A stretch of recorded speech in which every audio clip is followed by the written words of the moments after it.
Hello les diamants, j'espère que vous brillez bien. Si vous ne brillez toujours pas, c'est que vous n'avez pas assez creusé. Et aujourd'hui, je vous y accompagne en douceur avec le troisième jour du calendrier de l'Avent. Je vous rappelle que pour ce Noël, je vous offre un calendrier de l'Avent pour vous permettre d'approfondir, de commencer, de poursuivre votre voyage intérieur. C'est plein de petites paillettes qui vous mèneront jusqu'à votre diamant intérieur. Troisième jour, alors, si vous voulez voir à quoi ressemble mon calendrier de l'Avent, dites-le moi. Alors, le jour 3. Waouh! Jour 3. J'apprends à mettre fin à une situation inconfortable avant qu'elle ne dégénère. Ah là là. Je me souviens que j'ai exploré cet espace en fait euh,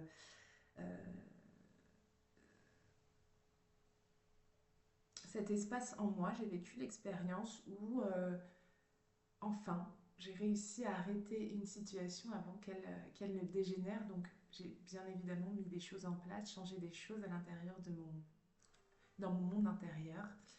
Et c'est ces petits tips que j'avais envie de vous partager. Alors, il faut savoir que le calendrier de l'Avent, j'ai trouvé 24 petits tips qui sont tirés en fait de mes accompagnements, de mes transmissions et de mon expérience de vie, parce qu'en réalité c'est aussi beaucoup mon expérience de vie, tout ce que j'ai créé pour moi que je vous transmets comme outil. Alors là, mettre fin à une situation, l'idée c'est souvent on a envie d'améliorer des situations. Ça ne va pas, et on prie tous les jours, on pose ses intentions et on a envie d'améliorer une situation qui ne s'améliore pas, qui avec le temps se détériore. Donc ça peut être une relation.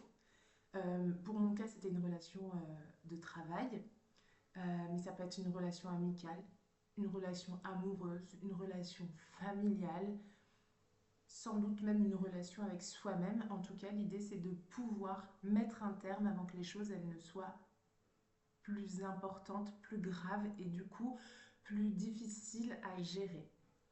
Alors, la première chose c'est de prendre conscience parce que oui, on est beaucoup à se conforter dans l'inconfort. Ça, c'est des choses qui peuvent arriver et qu'on revoit souvent parce que finalement, l'inconfort, notre inconfort, nous le connaissons et donc on est sans doute mieux dans notre croyance, en tout cas dans cet inconfort que l'on connaît que dans l'inconnu.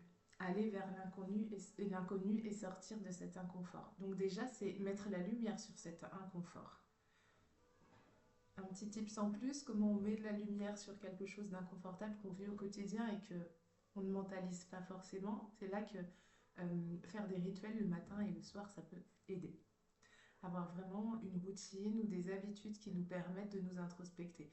Mais ça fait partie, je crois, du calendrier de l'Avent. Il y a un moment, il est possible que l'on parle de toutes ces petites choses à mettre en place au quotidien. Donc, je ferme la parenthèse. Donc, l'idée, c'est de mettre la lumière sur cet inconfort. D'où vient cet inconfort? Donc, je le ressens à l'intérieur de moi, mais il y a quelque chose à l'extérieur, peut-être, qui me fait ressentir cet inconfort. L'inconfort, en soi, il n'existe pas dans la matière, il est ressenti. Je ne suis pas bien dans cette situation, je ne suis pas bien en compagnie de cette personne, je ne suis pas bien dans un lieu. Et donc, mettre la lumière sur cette situation, comprendre d'où vient cet inconfort que l'on ressent. Donc, hier, je vous disais l'importance d'aller à l'intérieur de soi et de prendre ses responsabilités. Prendre ses responsabilités, c'est aussi dire, OK, d'où ça vient en extérieur. L'idée, c'est de ne pas rendre responsable l'autre de ton mal-être et de le montrer du doigt constamment. C'est l'utiliser comme une lampe torche, j'ai envie de dire, pour dire, OK, qu'est-ce que ça dit de moi, cette situation? Donc, mettre la lumière sur cette situation et savoir ce que cette situation, elle dit de moi. Ça veut dire, donc je vais essayer de reprendre mon exemple dans le milieu du travail. Euh, J'avais une situation inconfortable avec l'une de mes collègues. Donc, je lui en ai parlé, j'ai échangé avec elle, sans l'accabler, en lui disant que la façon dont tu te comportes, moi ça me gêne, ça m'empêche de bien faire mon travail, de faire mon travail tout simplement. Euh, Qu'est-ce qu'on peut faire? La personne a été fermée, ça a continué. Et c'est tout à fait OK. Je ne vais pas l'accabler, je ne vais pas entretenir de la colère inutilement, de la tristesse, et surtout, je ne me mets pas en position de victime. OK. Et bien, dans ce cas-là, on fait comme en maternelle. Je vais voir ma responsable. OK, ça se passe comme ça. OK, ah bon, bah, pourtant, elle est venue, elle nous a dit que c'était l'inverse. OK, on retourne en maternelle. 2 jours après, vous devez travailler ensemble. Bah non, je veux qu'on règle la problématique avant que je puisse travailler avec elle. Et en fait, tout ça, ça s'est retourné contre moi. Et j'ai osé utiliser le terme harcèlement. Donc c'était il y a 2 ans, hein, j'étais pas au collège. J'ai utilisé le terme harcèlement. On m'a dit que j'allais beaucoup trop loin avec le terme harcèlement, que ce n'était rien et que c'était pas grave en soi. Et ça peut arriver à toutes les situations de la vie. Là, je parle, j'ai évoqué le collège, la primaire et tout.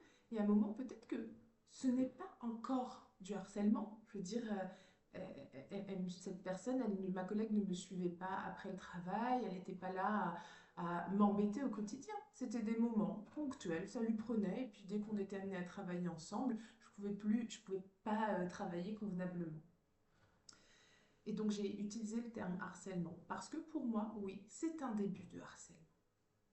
Et ce qui est malheureux, c'est que dans le milieu du travail et dans d'autres espaces de la vie, on va attendre que ce soit très grave pour se dire ok, il y a quelque chose qui ne va pas, alors qu'il est possible de l'arrêter avant.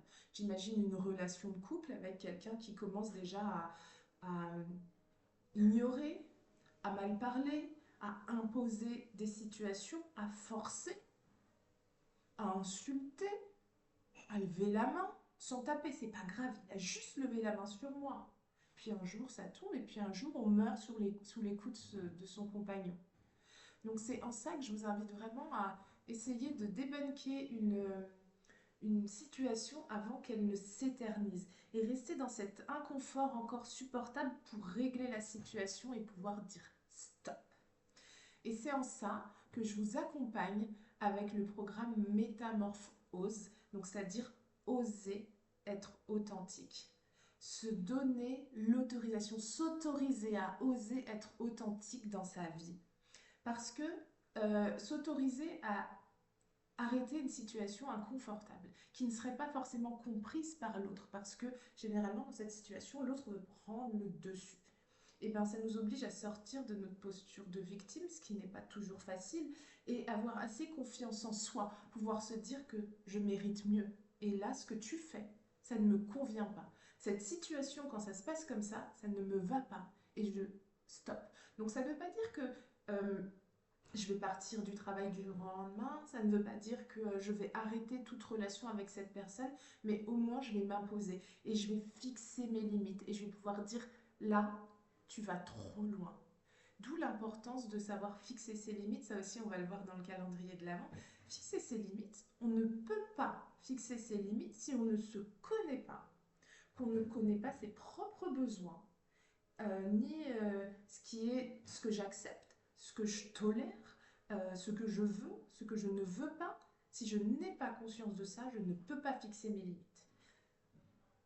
J'allais déborder sur comment et pourquoi fixer ses limites. Donc là, on a le pourquoi fixer ses limites. Donc c'est très important d'aller à la rencontre de soi-même. Parce que derrière soi, il se cache mon âme, donc cet espace sacré, cet espace spirituel. Il y a mon corps physique qui est dans la matière. Il y a aussi mon corps émotionnel et mon corps énergétique. Donc derrière le moi, derrière je, il y a toutes ces choses-là. Il y a tous ces espaces qui vont être importants à aligner, à équilibrer pour pouvoir avoir une seule et même voix. En fait, on est comme un groupe à l'intérieur de nous.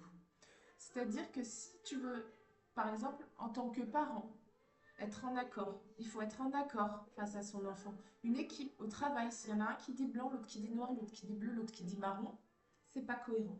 Ben, c'est exactement ce que le programme Métamorphose permet de faire. Ça permet d'aller à la rencontre de soi et d'aligner tous ces espaces.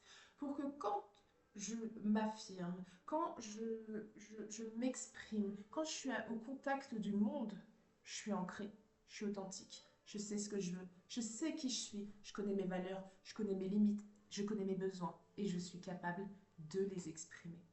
Alors si ce que je viens de te dire, cette petite histoire, ça te parle, si tu te retrouves toi aussi dans une situation qui est inconfortable, mais ça va, ça passe, je vais pas me plaindre. Non, il s'agit pas de se plaindre. Il s'agit de, je vais reprendre une expression, de prendre le taureau par les cornes avant qu'il ne soit trop tard. Je veux dire, je mets un terme à ce que je suis en train de vivre parce que c'est inconfortable pour moi. Et par amour et par respect pour moi-même, je veux que les choses elles soient différentes.